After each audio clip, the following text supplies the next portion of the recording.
Yan yung repaint ni UK mga boss. Yan yung kinalabasan. Medyo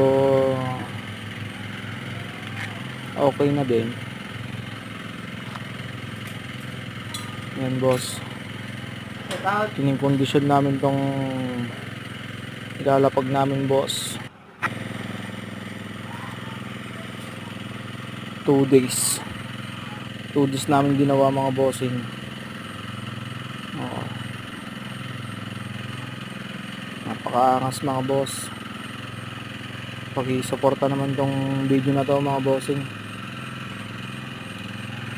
Yan. Solid diba mga boss? Shout out.